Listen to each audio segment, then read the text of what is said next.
नमस्कार दोस्तों, स्वागत है आपका मार्केट एकेडमी में। तो दोस्तों हम पढ़ रहे हैं series of chapter number 1 linear equation in two variables of class 10 mathematics part 1 Maharashtra state board. ये इस सीरीज का लेक्चर नंबर 6 है बच्चों। आज हम इस वीडियो में पढ़ने वाले हैं प्रैक्टिस सेट 1.3 का इंट्रोडक्शन। पहले हम इसमें देखते हैं डिटर्मिनेंट मतलब क्या होता है। डिटर्मिनेंट मतलब होता है बच्चों टू वर्टिकल लाइन की अरेंजमेंट, उसमें 4 नंबर 3, 5, 6, 1 ये 4 नंबर की अरेंजमेंट इस प्रकार की जाती है। इसको बोलते हैं बच्चों डिटर्मिनेंट। इसको बोलते हैं डिटर्मिनेंट। ये जो अंदर 4 नंबर्स है बच्चों 3, 5, 6, 1 इसको कहते हैं elements. Elements of determinant. Elements of determinant कहते हैं बच्चों। अब यहाँ पे क्या है बच्चों 3, 5, तो 3, 5 और 6, 1 ये हॉरिजॉन्टल अरेंजमेंट जो दो हॉरिजॉन्टल अरेंजमेंट है इस डिटर्मिनेंट में। तो इस हॉरिजॉन्टल अरेंजमेंट को कहेंगे हम रो। इसको क्या कहेंगे रो। एंड वर्टिकल अरेंजमेंट को मतलब 3, 6 3, 6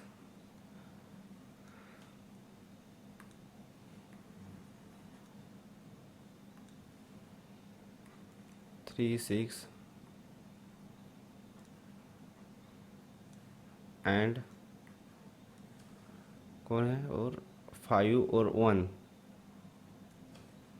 5 एंड 1 इस अरेंजमेंट को कहेंगे कॉलम्स। डिटर्मिनेंट ये ऐसा रहता है डिटर्मिनेंट बच्चों, मतलब 2 वर्टिकल लाइन में 4 नंबर के अरेंजमेंट उसको कहेंगे डिटर्मिनेंट। उस 4 नंबर को हम कहेंगे एलिमेंट्स ऑफ डिटर्मिनेंट। और हॉरिजॉन्टल जो अरेंजमेंट होती है नंबर की तो उसको हम कहते हैं रोज। एंड वर्टिकल अरेंजमेंट जो रहती है उसको कहेंगे हम कॉलम। यहाँ पे दिया है बच्चों वर्टिकल अरेंजमेंट 2 लाइंस की वर्टिकल अरेंजमेंट दी है, उसमें A B C D ऐसे नंबर्स दी है। तो ऐसे पैटर्न को कहते हैं डिटर्मिनेंट। मतलब हॉरिजॉन्टल ए बी पैटर्न को कहेंगे A B and C D को कहेंगे हम रो। और वर्टिकल जो अरेंजमेंट है नंबर की ए सी एंड बी डी इसको कहेंगे हम कॉलम। अब degree of this determinant is 2। इसकी डिग्री कितनी है बच्चों डिग्री है इसकी 2। क्यों? क्योंकि इसमें 2 elements in each column and in each row है। देखो हर एक कॉलम में 2 एलिमेंट्स है। यहाँ पे देखो एक कॉलम में 2 एलिमेंट्स है, इसमें 2 एलिमेंट्स है और इसमें 2 एलिमेंट्स है, रोज में भी 2 एलिमेंट्स है। तो इसकी जो डिग्री हो जाएंगी इस डिटर्मिनेंट की डिग्री हो जाएंगी 2। अब यहाँ पे दिया है determinant represent number which A D minus B C. अब डिटर्मिनेंट को कैसे रिप्रेजेंट करते हैं, जैसे कि आपको ए दिया है क्या 3, 1, 6 3, 5, 1, 6।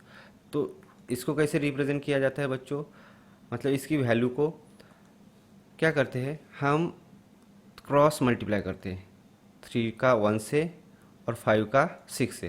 तो ये कैसे हो जाएगा 3 इंटू 1 माइनस करना पड़ेगा 5 इंटू 6। तो ये कैसे होगा बच्चों 3 1 ज़ा 3 माइनस 5 6 ज़ा 30, मतलब इसका आंसर आएगा -27। तो ये जो क्रॉस मल्टीप्लाई करते हैं ये इसकी वैल्यू को इंडिकेट करता है, किसकी डिटर्मिनेंट की वैल्यू को। यहाँ पे दिया है ए डी मतलब A D minus B C is the value of determinant, मतलब ये हो गई इस डिटर्मिनेंट की वैल्यू। इस डिटर्मिनेंट की क्या होगी बच्चों वैल्यू हो गई। Determinant usually represent with the capital letters. अब जितने भी डिटर्मिनेंट रहते हैं उसको हम रिप्रेजेंट करते हैं कैपिटल लेटर्स। मान लो ये जो हमने डिटर्मिनेंट लिया, मैं इसको रिप्रेजेंट करता हूँ कैपिटल ए से और इसको लिख रहा हूँ 3, 5, 6, 1। तो ये हो गया रिप्रेजेंटेशन बाय कैपिटल लेटर्स। और इसकी वैल्यू को अगर फाइंड करना है तो मैं क्या करूँगा, इसका इससे मल्टीप्लाई, इसका इससे मल्टीप्लाई, 3 इंटू 1 माइनस 5 इंटू 6, तो 3 × 3 minus 30 equals to 20 minus 27, that is determinant A equals to minus 27। ये शॉर्ट इंट्रोडक्शन था बच्चों डिटर्मिनेंट का। अब देखते हैं बच्चों एक example, find the value of the following determinants. अब इन डिटर्मिनेंट्स की क्या हमें वैल्यू निकालनी है। फर्स्ट एग्जांपल दिया है a इक्वल्स टू 5 7 3 9, तो मैं क्या करूँगा बच्चों, इसका इससे मल्टीप्लाई और इसका इससे मल्टीप्लाई, तो 5 इंटू 9 माइनस 3 इंटू 7, ये कितना हो जाएगा बच्चों, 5 9 ज़ा 45 माइनस 21, तो 5 माइनस 1 4, 4 माइनस 2 2 24, तो ए की ए जो डिटर्मिनेंट है उसकी वैल्यू आई 24। सेकंड एग्जांपल क्या दिया है, n इक्वल्स टू डिटर्मिनेंट -8 -3 2 4, यहाँ पे -8 से 4 का मल्टीप्लाई और -3 का 2 से मल्टीप्लाई, -8 इंटू 4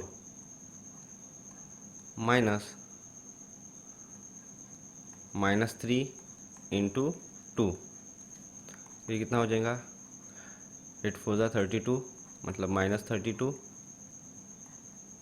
माइनस ये 3 2 ज़ा 6 -6 -32 minus minus plus 6, then 30, different sign है बच्चों दोनों नंबर का, तो सब्ट्रैक्शन करेंगे, तो बड़े नंबर में से छोटा नंबर माइनस, तो 32 माइनस 6, तो 32 माइनस 6 आया 26, और साइन ऑफ ग्रेटर नंबर जाएगा इस आंसर को। तो एन जो डिटरमिनेंट है उसकी वैल्यू आई बच्चों -26। अब बचा है थर्ड वाला बी वाला।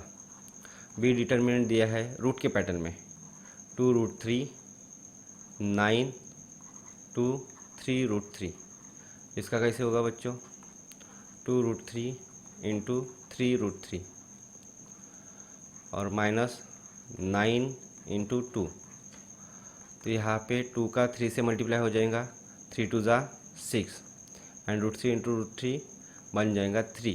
कैसे बच्चों, क्योंकि √3 इंटू √3 हो जाएगा, बिकॉज √3 इंटू √3 हो जाएगा √3 का square and square root get cancel, तो हमें मिल जाता ओरिजिनल 3, इसलिए मैंने डायरेक्ट लिखा √3 इंटू √3 3, -9 2 ज़ा 18, तो 6 3 ज़ा 18 -18, therefore answer is 0।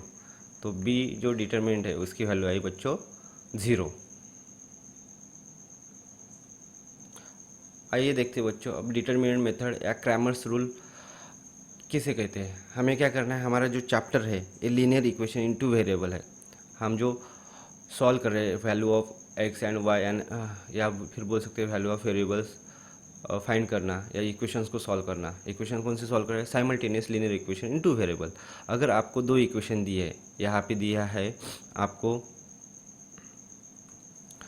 First A, मान लो एक इक्वेशन जनरल पैटर्न में दिया है a1x plus b1y plus c1, और दूसरा इक्वेशन दिया है a2x plus b2y equals to c2। इसको डिटर्मिनेंट मेथड से सॉल्व करना है। डिटर्मिनेंट मेथड से सॉल्व करना मतलब इसमें डिटर्मिनेंट जो अरेंजमेंट दिखी थी अपने यहाँ थोड़ी देर पहले, तो उस पैटर्न से हमें सॉल्व करना है। इसमें डिटर्मिनेंट बनाने होंगे।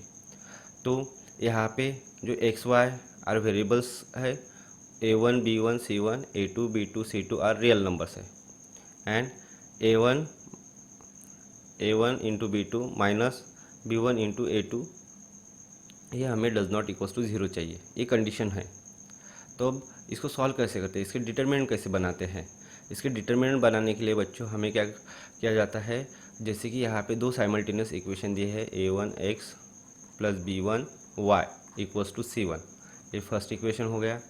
Then a2x plus b2y equals to c2, ये सेकंड इक्वेशन हो गया।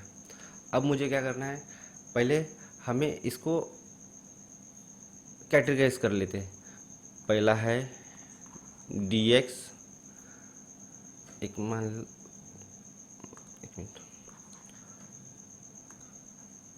पहला जो कॉलम बनता है वो बनता है coefficient of x, coefficient of x.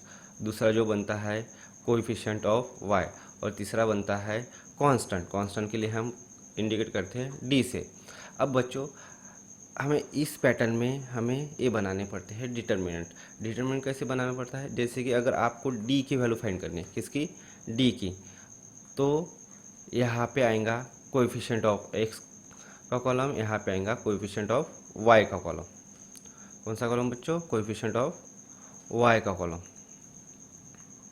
Coefficient of y का कॉलम। जैसे कि ऊपर साइमल्टेनियस इक्वेशन देखते हैं, एक्स का कोएफिशिएंट कौन है, a1, और उसके बाद a2, और y का कोएफिशिएंट कौन है, b1 और b2। तो यहाँ पे हमें d मिल जाता है बच्चों। कैसे, कोएफिशिएंट ऑफ x का column low, coefficient of y का कॉलम लो, ये d डिटर्मिनेंट हम निकाल लेते हैं। अब इसको मैंने ऐसे नहीं करना चाहिए, 2 वर्टिकल लाइंस के अरेंजमेंट है ना, ये मैट्रिक्स का पैटर्न है, वो आपको 11th स्टैंडर्ड में पता चलेगा। फिर आता है dx। dx को सॉल्व करने के लिए हमें क्या करना पड़ता है बच्चों, हमें जहाँ पे x का कोएफिशिएंट वाला कॉलम है उसको एलिमिनेट करना पड़ता है, किसके, कांस्टेंट के कॉलम से। कांस्टेंट का कॉलम, कांस्टेंट का कॉलम कौन सा है बच्चों, c1 c2, c1 c2, और ये x है dx है, इसलिए हमने x के कांस्टेंट का कॉलम ही हटा दिया, और बचा कौन, y के कोएफिशिएंट का कॉलम क्या होगा यहाँ पे, b1 b2। देन हमें फाइंड करना पड़ता है dy। dy फाइंड करने के लिए हमें क्या करना पड़ता है, अब dy का है, y का है, तो हम y के कोएफिशिएंट का कॉलम हटा देते हैं, इसकी जगह डाल देते हैं कांस्टेंट का कॉलम। कांस्टेंट का कॉलम कौन सा है बच्चों, c1 c2, और x का कॉलम, x के कोएफिशिएंट का कॉलम जैसे कि वैसे, यहाँ पे a1 a2। ऐसे निकालते हैं बच्चों d का डिटर्मिनेंट, dx का डिटर्मिनेंट और dy का डिटर्मिनेंट। अब इसकी हमें वैल्यू फाइंड करनी है, तो x की अगर वैल्यू फाइंड करनी है तो आपको करना पड़ेगा dx divide by d, and y अगर फाइंड करना है तो dy बाय d। ये आपको पैटर्न याद रखना पड़ेगा बच्चों। पहले क्या निकालना पड़ेगा, पहले d निकालना पड़ेगा, फिर बाद में dx निकालना पड़ेगा, फिर बाद में dy, देन x निकालने के लिए dx upon d, and y निकालने के लिए dy अपॉन d। यहाँ पे दिया है बच्चों क्लियरली d कैसे पैटर्न में, किस पैटर्न में लिखा है, coefficient of x a1 a2, then coefficient of y b1 b2, then dx अगर फाइंड करना है तो हमने x यहाँ पे x के कोएफिशिएंट का कॉलम हटा दिया है, उसके जगह डाल दिया है कांस्टेंट के कोएफिशिएंट का कॉलम, और ये यहाँ पे कोएफिशिएंट ऑफ y का कॉलम रहेगा। अगर x का को dx निकालना है, मतलब x के कोएफिशिएंट का कॉलम हटा दिया जाएगा, वहाँ पे रहेगा कांस्टेंट का कोएफिशिएंट, कांस्टेंट का कॉलम c1 c2 और b1 b2। और y का अगर निकालना है तो y के जो कोएफिशिएंट का कॉलम रहता है उसको हटाना पड़ता है, उसके जगह कांस्टेंट का कॉलम डालना पड़ता है c1 c2, एंड x के कोएफिशिएंट का कॉलम जैसे कि वैसे। देन x निकालना है तो dx बाई d, y निकालना है तो dy बाई d। यहाँ पे क्रैमर्स मेथड और डिटर्मिनेंट मेथड से साइमल्टेनियस इक्वेशन कैसे सॉल्व करते हैं उसकी स्टेप दी है। हमें क्या करना पड़ेगा, जो भी हमें साइमल्टेनियस इक्वेशन दिया है वो ax bx plus equals to c के पैटर्न में लिखना पड़ेगा। देन उसके बाद हमें dx और dy की वैल्यू फाइंड करनी पड़ेगी, और देन x और y की वैल्यू फाइंड करनी पड़ेगी। इस प्रकार हमें वैल्यू ऑफ x y मिल जाएगा। आइए दोस्तों देखते हैं क्रैमर्स रूल से हम साइमल्टेनियस इक्वेशन को कैसे सॉल्व कर सकते हैं। हमें यहाँ पे क्वेश्चन दिया है, solve the following simultaneous equation using Cramer's rule. यहाँ पे फर्स्ट इक्वेशन दिया है 5x plus 3y equals to -11, first का इक्वेशन। दूसरा दिया है 2x plus 4y equals to -10, ये है सेकंड इक्वेशन। अब आपको पहले फाइंड करना पड़ता है, ये स्टैंडर्ड पैटर्न में हमें पहले देखना पड़ता है कि ये कौन से पैटर्न में है। पहले क्या A X plus B Y equals to C इस पैटर्न में रहना चाहिए। हाँ, एक्स वाली टर्म है, देन वाई वाली टर्म है, इक्वल्स टू सी है, एक्स वाली टर्म है, वाई वाली टर्म है, देन इक्वल्स टू सी है। ओके, इस पैटर्न में हो गया। अब हमें वैल्यू फाइंड करनी है डी, देन डी एक्स और देन डी वाई। चलो फर्स्ट हम सॉल्व कर लेते हैं डी। फाइंड करने के लिए हमें क्या करना पड़ता है, कोएफिशिएंट एक्स का कॉलम लिखना पड़ता है। कोएफिशिएंट ऑफ एक्स का कॉलम क्या है 5, देन 2 कोएफिशिएंट ऑफ एक्स का column, then coefficient of y का कॉलम क्या है बच्चों 3 4। तो हमें अब इसको सॉल्व करना पड़ेगा। इसको कैसे सॉल्व करेंगे, 5 into 4, 3 into 2, 5 into 4 minus 3 into 2। जैसे डिटर्मिनेंट हमने सॉल्व किया था तो वैसे ही सॉल्व करना है बच्चों।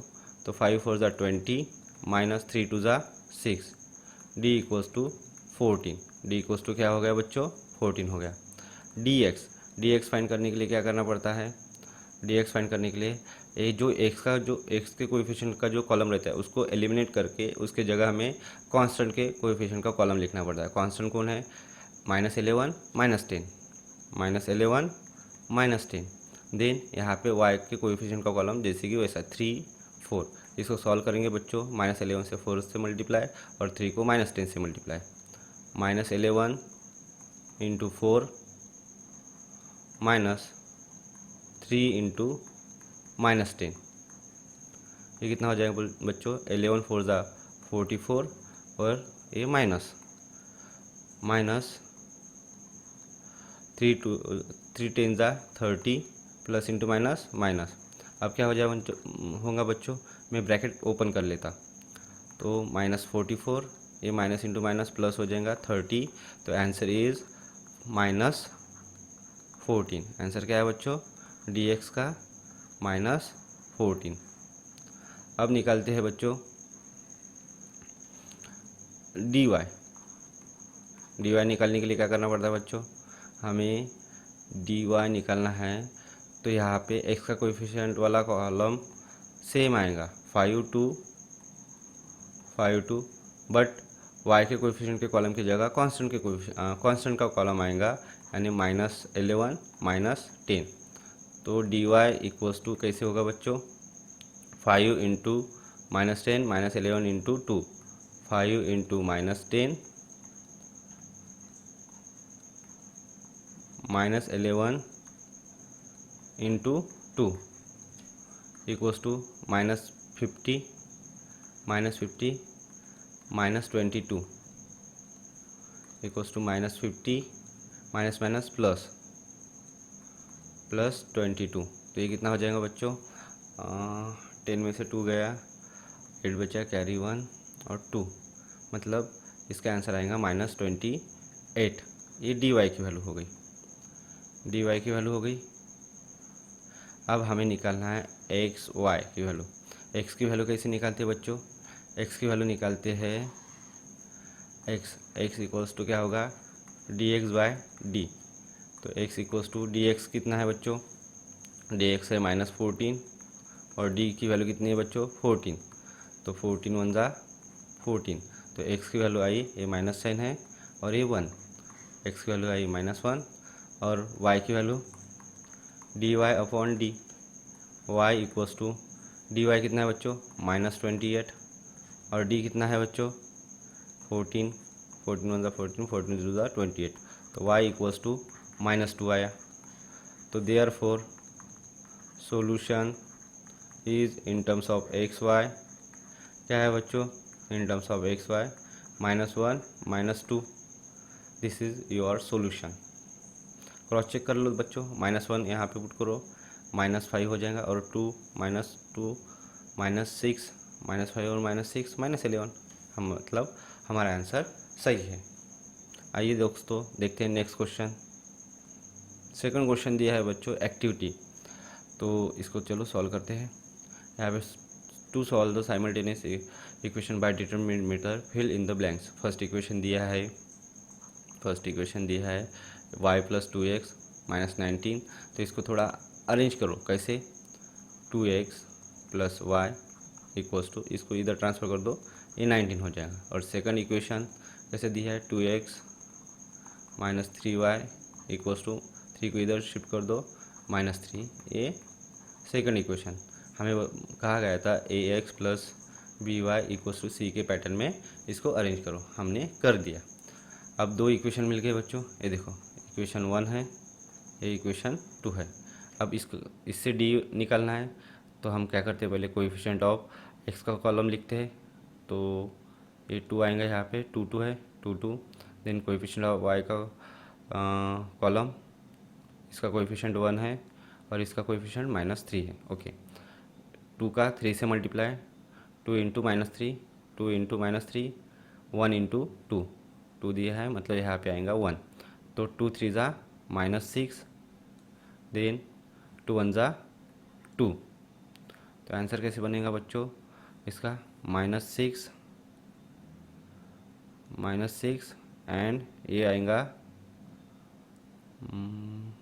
-6 एंड ये आएगा 2, मतलब ये हो जाएगा -8।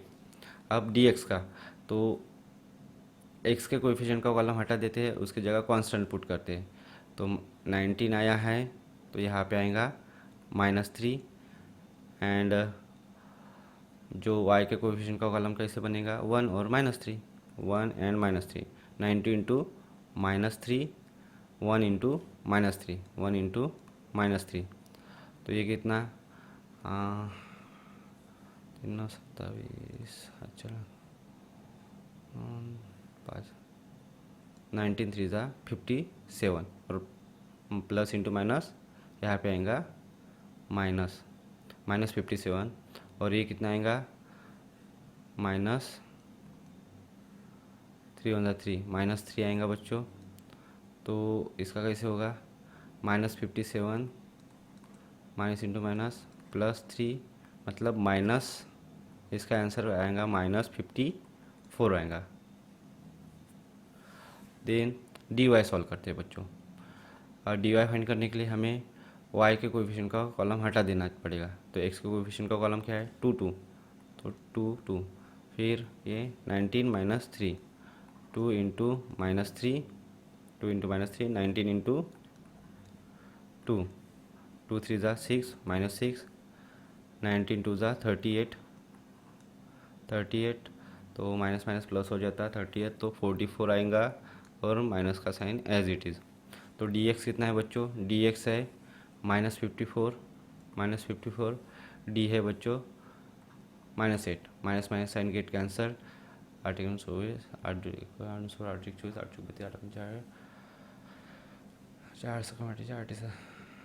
56, तो इसका आंसर बनेगा बच्चों, हमने बराबर सॉल्व किया ना, 2 3 ज़ा 6, -6 एंड 2 1 ज़ा 2, -6 एंड -2 -8, ओके, 27, ओके, 2 3 5, ये -57 -3 1 ज़ा 3, ओके, -3 एंड देन +3 और 57 -54, और 2 3 ज़ा 6 -6 98, 38 में 6 ऐड हुआ तो -44 आंसर। अब क्या होगा बच्चों, 2 से इसको डिवाइड कर देते हैं, 2 4 ज़ा 8, 27 ज़ा 54, मतलब इसका आंसर 27 डिवाइड बाय 4 आया। dy कितना दिया है बच्चों, -44 दिया है, -44 दिया है, -44, और d की वैल्यू है d की -8, तो इसको भी 4 से डिवाइड कर देते हैं, 4 2 ज़ा 8 और 11 4 ज़ा 44, तो इसका आंसर आएगा 11/2, 11/2, ओके। तो आंसर क्या है, x की वैल्यू है 27/4 और ये है 11/2, is the solution of given equation. Okay, 2 example हो गए बच्चों। अब ये सेकंड एक्टिविटी कंप्लीट करनी है। Complete the following activity. First equation दिया है 3x minus 2y equals to 3। ये इस पैटर्न में होना चाहिए बच्चों। कौन से? ax plus B Y equals to C. ये तो ये फर्स्ट इक्वेशन हो गया। और second equation 2x plus Y equals to 16। तो ये सेकंड इक्वेशन। तो हम क्या पहले हमें वैल्यूज़ फाइंड करनी है x और y की। तो क्रैमर्स रूल से क्या होगा, पहले d निकालना पड़ेगा। d निकालने के लिए हमें x का कोएफिशिएंट का कॉलम, y के कोएफिशिएंट का कॉलम। तो 3 2 यहाँ पे आएगा 3 2। देन y के कोएफिशिएंट का कॉलम -2 1 -2। इसका कोएफिशिएंट कोई नहीं, मतलब कोई नंबर साथ में नहीं, इसका मतलब ये यहाँ पे 1 आएगा। तो इसको सॉल्व करते हैं बच्चों।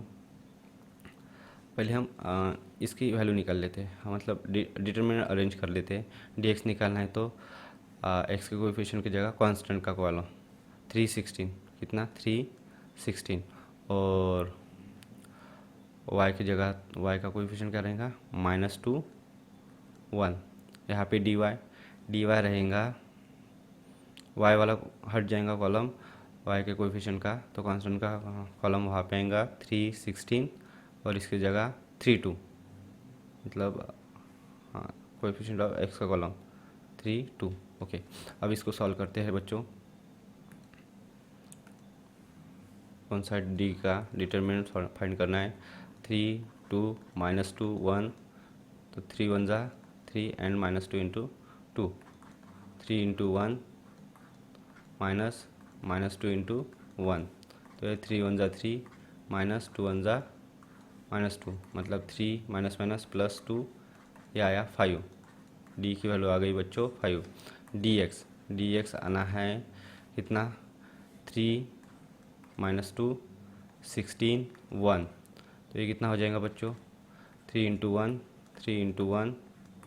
-2 इंटू 16, 3 1 जा 3 -32, तो ये कितना हो जाएगा बच्चों? Minus plus 32 equals to 35 dx। Okay, अब dy कैसे है बच्चों? 3 3 2 16, तो इसका क्या होगा? 16 3 जा 40 कटी जा 48, 2 3 जा 6, तो ये यहाँ पे 42 dy आया बच्चों 42। ओके, तो यहाँ पे मैं वैल्यू पुट करता हूँ। x निकालना है, x निकालना है तो क्या करना पड़ता है? dx upon D. x निकालना है तो क्या करना पड़ता है? dx upon D. तो dx की वैल्यू है हमारे पास 35, यहाँ पे 35, d की वैल्यू है हमारे पास 5, तो 5 7 जा 35, तो x की वैल्यू 7 आ गई।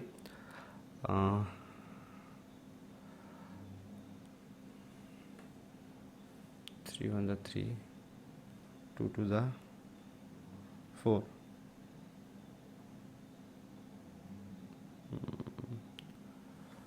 2 2 जा, अरे बच्चों ये गलत हो गया।